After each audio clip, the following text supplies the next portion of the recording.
అవును, ఈరోజు మనం ఒక ఆసక్తికరమైన అంశం మీద లోతైన విశ్లేషణ చేయబోతున్నాం. అదేంటంటే వైజాగ్లో రాబోతున్న గూగుల్ ఏఐ హబ్ గురించి. అవును, ఇది చాలా పెద్ద విషయం. అంటే మనకు తెలిసిన సాధారణ సాఫ్ట్వేర్ ఆఫీసులకి దీనికి చాలా తేడా ఉంది. కరెక్ట్.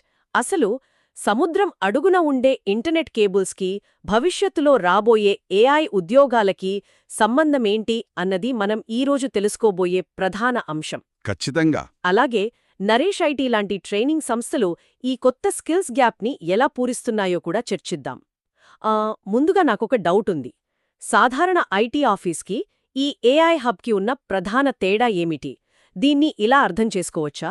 అంటే సాధారణ ఐటీ ఆఫీస్ అనేది ఒక రెస్టారెంట్ అనుకుంటే, ఈ ఏఐ హబ్ అనేది ఆ రెస్టారెంట్లన్నీ నడవడానికి కరెంటిచ్చే భారీ పవర్ ప్లాంట్ లాంటిదా? భలే చెప్పారు. ఖచ్చితంగా అలాంటిదే.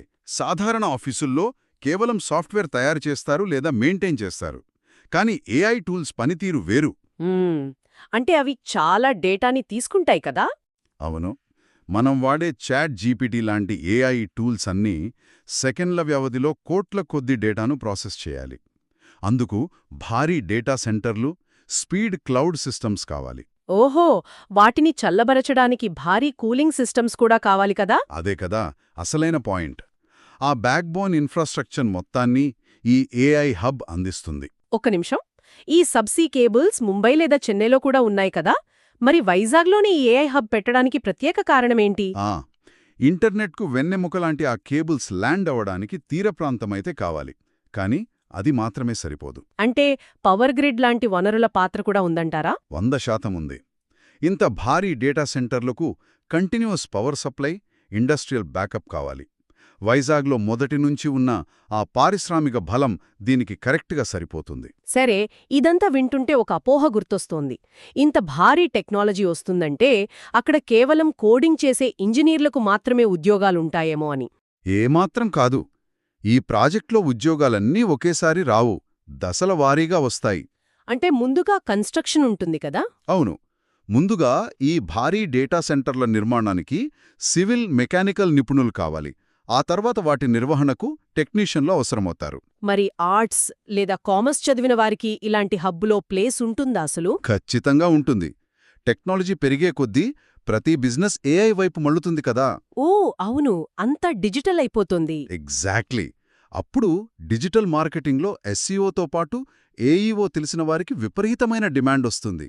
ఏఈఓ అంటే ఆన్సర్ ఇంజన్ ఆప్టిమైజేషన్ కదా?